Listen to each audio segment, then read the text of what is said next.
एउटा जिन्दगीमा यस्तो हुन्छ भनेर सोचेको थिएँ। यो कैँची चाहिँ कि खासमा आइको काट्ने हो नि त। तपाईँहरू दुईचोटि गएपछि आफै बानी हुन्छ त्यसरी गर्ने फुल भिडियो हेर्नु है। त्यसमा अब तपाईँहरू खाना जानुपर्ने हुन्छ है त। साथीहरू चाहिँ भने गर्ल्सहरूको लागि खाना पनि पाक्दैछ। हेलो साथीहरू, गुड मर्निङ, कालीमेरा, welcome back to my channel. फेरि पनि नयाँ भिडियो लिएर आएको छु। तपाईँहरू सबैजनालाई चाहिँ स्वागत छ मेरो युट्युब च्यानल लाली ब्लग 06 मा। आजको भिडियोको टपिक चाहिँ के रहेछ भनेदेखि चाहिँ यही त हो नि गर्ल्सहरूको लागि होइन, केटीहरूलाई यस्तो ट्रेनिङ गर्नु पर्यो तर कति महँगो पर्छ होइन। त्यही भएर म चाहिँ आफै गर्छु है। आफ्नो ट्रेनिङ आफै कसरी गर्ने आज चाहिँ म तपाईँहरूलाई गरेर देखाउँछु। त्यस्तो साह्रो गर्ने बेला त भएको छैन, तर एक हप्ता चाहिँ भयो मैले नगरेको। आज म गरेर तपाईँहरूलाई देखाउँछु है त। तपाईँहरू पनि बाहिर हुनुहुन्छ भने मेरो भिडियो हेरेर चाहिँ सिकेर आफै गर्न सक्नुहुन्छ है। पार्लर गइरहने जरुरत छैन, पैसा खर्च गर्नु पर्दैन है साथीहरू। यति सामान भएपछि चाहिँ ट्रेनिङ गर्नलाई तपाईँहरू आफै गर्न सक्नुहुन्छ है, कुनै पार्लर धाइरहनु पर्दैन। ल साथीहरू, म चाहिँ अब यहाँ बसिसकेको छु ट्रेनिङ गर्नलाई। हेर्दै गर्नु होला कसरी गर्ने, फुल भिडियो हेर्नु है। बिचमा अब तपाईँहरूले भिडियोहरू हेर्नलाई मिस गर्नुभयो भने चाहिँ थाहा हुँदैन नि त के कसरी रहेछ भनेर। अब म चाहिँ गर्दैछु है त। कपाल बानिहाल्नु अगाडि माथि लगेर, किनभने बिचमा कपाल नआओस् भनेर क्या। यहाँ कपालहरू आयो भने फेरि पछि गर्दाखेरि कपालले डिस्टर्ब गर्छ नि त। त्यही भएर कपाल चाहिँ सुरुमा बान्नलाई इम्पोर्टेन्ट छ है। कपाल बाने शिवजीको ऊ जस्तै भयो, जट्टा जस्तो। त्यसपछि मैले चाहिँ भ्यासलिन लिएको छु। मलाई चाहिँ त्यो मोइस्चराइजरभन्दा भ्यासलिनै अलिक ठिक लाग्छ क्या। भ्यासलिन लिएर भ्यासलिनलाई चाहिँ टक्क लगाइदिने है। म चाहिँ निधारमा पनि गर्छु ट्रेनिङ गर्दाखेरि, जहिले निधार पनि गर्ने गरेको छु।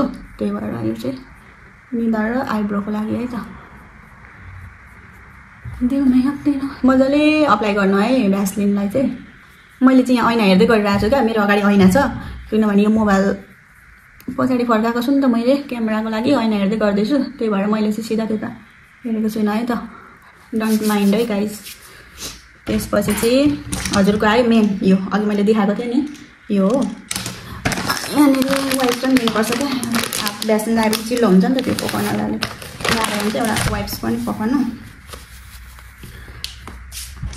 पछि यो हो मेन है। यो खालको राम्रो हुन्छ भनेर यो खालको लिएको। ठिकै राम्रै हो, सबै एउटै हो। जुनले पनि गर्नु हो मलाई चाहिँ उस्तै लाग्छ है त। जुनले गरे पनि एक हप्तामा फेरि, तर पलाउन चाहिँ पलाउँछ है।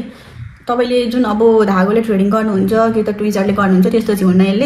यसले चाहिँ मेरो एक्सपिरियन्स अनुसार चाहिँ छिटो पलाइहाल्छ है। तपाईँको यो कपालहरू चाहिँ आइब्रोहरू छिटै आउँछ, तर पनि राम्रो चाहिँ हुन्छ है एकदमै। यसो गरेर म चाहिँ पहिला निधारको गर्छु।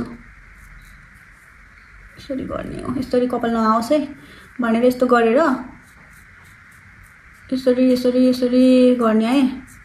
अब डाइरेक्सन चाहिँ जता कपाल पलाएको छ त्यतै लाने। खोइ के भन्ने सुन्थेँ म चाहिँ यसरी नै गर्छु है। त्यस्तो केही हुँदैन त्यो जतिबाट गरे पनि। पलाउँदाखेरि उस्तै हो, जता पलाउनु पर्ने त्यतै पलाउँछ। म चाहिँ यसरी नै गर्छु। मैले गरेको चाहिँ 1 वर्षभन्दा 1.5 वर्षको। यसको काम चाहिँ अब किन लिएको होला भन्नुहुन्थ्यो नि। अब आउँछ यसलाई माथि गर्दाखेरि चाहिँ तल यस्तो गर्ने है, सजिलो हुन्छ नि त। यसो गर्दै गर्ने। तल काटेला भन्ने छैन क्या, अलिकति आफू होसियार भएर गर्नु होइन। मलाई यहाँ अलि अगाडि बसेर हेर्न पाएको छैन क्या आज, किनभने म मोबाइलमा भिडियो बनाइरहेको छु। त्यही भएर यस्तो गर्ने राम्रो हुन्छ। आफैले मिलाउन सक्नुहुन्छ क्या सेप पनि। सेपको लागि केही गाह्रै छैन, तर ट्रेडिङ गर्नलाई चाहिँ अब 2 महिना 3 महिना पछाडि चाहिँ गर्नुभयो भने चाहिँ सेप पनि फेरि बिग्रिन सक्छ।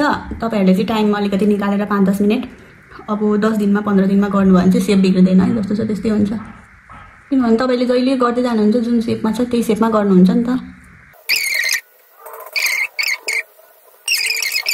यहाँ हेर्नु कति हुन्छ कपाल। अब तलको पालो, तल चाहिँ होइन। अब तपाईँको देखिँदैन क्या, ट्रेनिङ गर्नुपर्ने बेला भएको छ जस्तो देखिँदैन, तर धेरै कपाल भइसकेको हुन्छ। तपाईँले चाहिँ अब एकचोटि यसरी ब्लेडले, यो आइब्रो ब्लेडले गरेर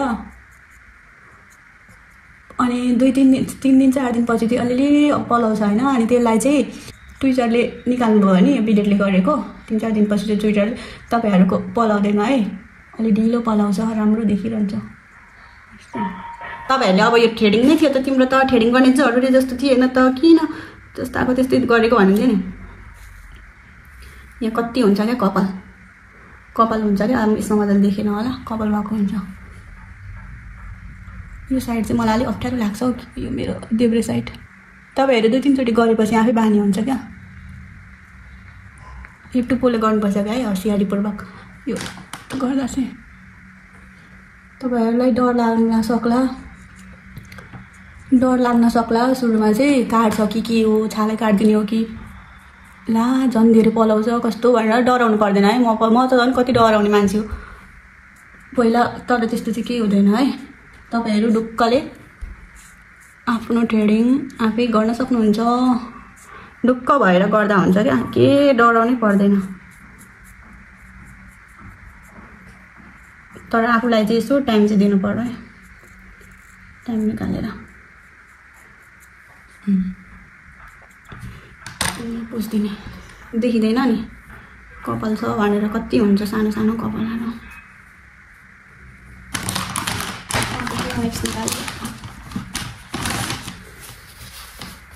म चाहिँ एकचोटि पुस्छु कस्तो भयो सर।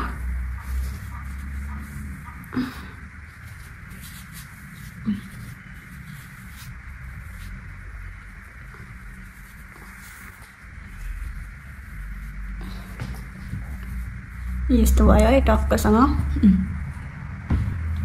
यस्तो हुँदैन। आफैले चाहिँ गर्न सक्नुहुन्छ। अनि तपाईले चाहिँ अलिअलि उब्रेको यताउति छ भने अलिअलि कता कता नमिलेको सेपहरु ट्विटरले पनि मिलाउन सक्नुहुन्छ।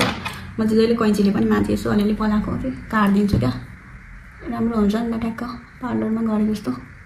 अब यो चाहिँ जसलाई पनि दुख्छ नि थ्रेडिङहरु गर्दा धागोले, त्यसको लागि चाहिँ एकदमै राम्रो है।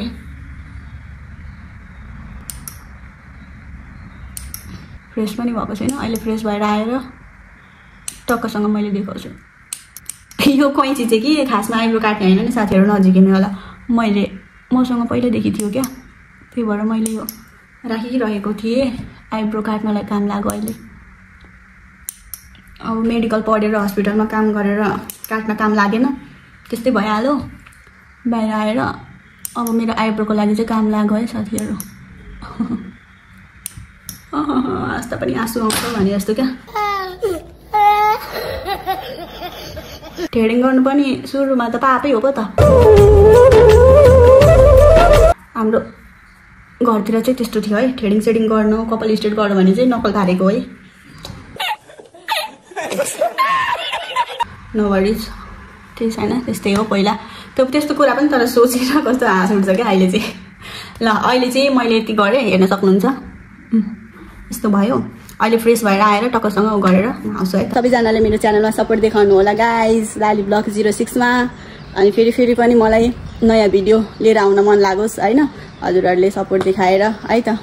अनि यहाँ चाहिँ है टक्कसँग खाना पनि पाक्दैछ, चिकन बनाउँदैछु मैले चाहिँ। यहाँ चिकन छ, चिकन पाक्दैछ, यहाँनेर चावल छ, यहाँ भिन्डीको सब्जी छ, यहाँ पनि छ है गाइस। यहाँ चाहिँ दाल छ, खाना पनि पकाउँदैछु। अब खाना चाहिँ पाकि नै सक्यो अलमोस्ट, दाल भात सब्जी चिकन पाक्दैछ। अब चाहिँ खाना खाएर काम पनि गर्नुपर्ने हुन्छ, काममा जानुपर्ने हुन्छ है त। साथीहरू सबैजनाले मेरो भिडियो चाहिँ हेरेर मन पराइदिनु होला, सपोर्ट गर्नु होला, लाइक सेयर कमेन्ट सब्सक्राइब बेल आइकन दबाउन नबिर्सिनु होला। हस् त, धन्यवाद, थ्याङ्क यू, बाई बाई।